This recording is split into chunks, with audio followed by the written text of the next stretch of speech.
नमस्कार, आप देख रहे हैं डॉक्टर साहिब, आपके साथ मैं हूं मुस्कान। और आज के इस एपिसोड में हम बात करेंगे कोरोना के बारे में। हम ये जानेंगे कि जिन भी लोगों को अगर कोरोना हो जा रहा है, जिस तरीके से देख रहे हैं कि वापस कोरोना ने दस्तक दे दिया है, बहुत सारे लोग कोरोना से ग्रसित हो रहे हैं।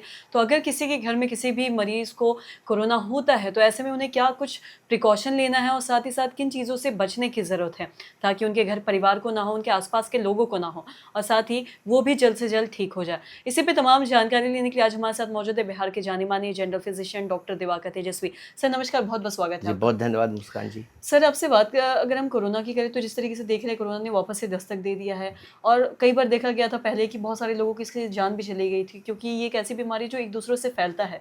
तो मैं जानना चाहूँगी कि किसी के घर में किसी को कोरोना हो रहा है वापस, तो ऐसे में क्या कुछ प्रिकॉशन लें ताकि दूसरे को ना हो और जल्द से जल्द वो लोग भी ठीक हो जाएँ? जी, अगर किसी को अभी आज के दिन में सर्दी, खाँसी, बुखार, आँखों से पानी, नाक से पानी, गले में दर्द, कमज़ोरी, भूख का कम लगना, फ़ीवर आना, इस तरह की चीज़ें हो रही हैं तो उसे सावधान होने की आवश्यकता है, क्योंकि आज कोरोना इंडिया में बहुत तेज़ी से फैलना शुरू किया है फिर से। और ऐसे में सावधान भी रखना ज़रूरी है। सावधानी रखते हुए जिन किन्हीं को भी इस तरह के लक्षण आ रहे हैं, अगर 2 से 3 दिन के बाद भी फ़ीवर आ रहा है, कमज़ोरी लग रही है, सर्दी, खाँसी, बुखार हो रही है, तो चिकित्सीय देखरेख में उन्हें अपने कोविड टेस्ट भी करा ले सकते हैं, क्योंकि कोरोना की अब रैपिड टेस्टिंग किट आ गई है जो तुरंत में रिपोर्ट बता देती है।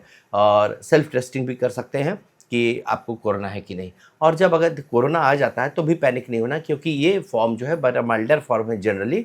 सामान्यतः 5 से 7 दिन में ठीक हो जाता है, लेकिन इससे किसी दूसरे को घर के अंदर ना फैले और वैसे लोगों को भी ना फैले जो इम्यूनो कॉम्प्रोमाइज़्ड है आपके घर में, जो बुजुर्ग हैं, जो डायबिटिक हैं, जो ब्लड प्रेशर से संक्रमित हैं, जिन्हें कार्डियक इश्यूज़ हैं, जो दवाइयाँ चल रही हैं, जिन्हें किडनी की इश्यूज़ है, इन लोगों को विशेष सावधानी रखनी है।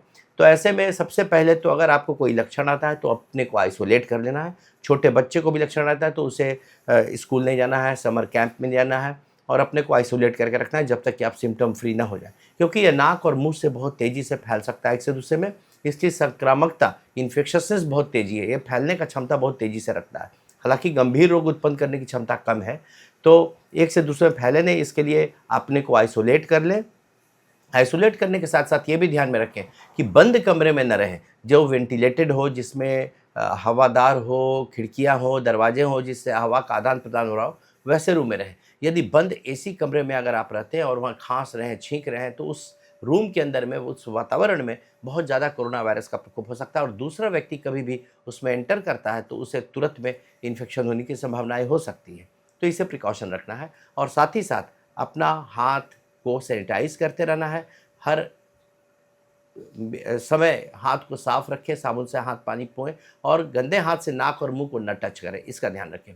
तीसरी, अगर फ़ीवर आ रही है तो प्लेन पैरासिटामोल लेना है, इसका ध्यान रखना है।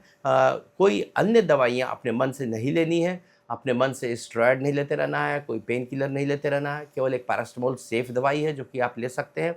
और टी कंजेस्टेंट, नाक बह रहा है या आँख से पानी आ रही है, गले में दर्द हो रहा है, तो प्रॉपर एंटी एलर्जिक दवाइयाँ ले सकते हैं। गले के सूजन कम करने के लिए सुसुम पानी नमक डाल के गलाला कर सकते हैं।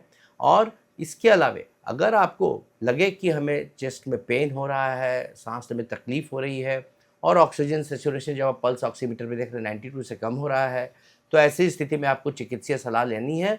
और अगर ज़्यादा परेशानी होती है तो तुरंत हॉस्पिटलाइज़ भी होने की आवश्यकता पड़ सकती है। इसके अलावा ध्यान में रखना है कि खान-पान में सादा चीज़ खाएँ और रिहाइड्रेट करते रहें, लवण पानी का सेवन करते रहें। जी। हाँ, सर बहुत-बहुत शुक्रिया तमाम जानकारी देने के लिए। जो भी कोरोना के जो मरीज़ हैं, अगर उनके घर में किसी को होता है कोरोना, तो ऐसे में उन्हें किन चीज़ों का ख़ास ख़्याल रखना है ताकि उनके आस-पास के लोगों को, उनके घरवालों को ना हो और जल्द से जल्द वो भी ठीक हो जाए। जैसा कि डॉक्टर साहब ने सारी चीज़ें बताई हैं, तो आशा करते हैं जो तमाम चीज़ें हैं आपके लिए लाभदायक रही। तो आज के इस वीडियो में इतना ही। अगर आपने अब तक हमारे चैनल को सब्सक्राइब नहीं किया तो तुरंत कर दें, साथ ही हमारा फेसबुक पेज को लाइक करें। वीडियो देखने के लिए आपका धन्यवाद।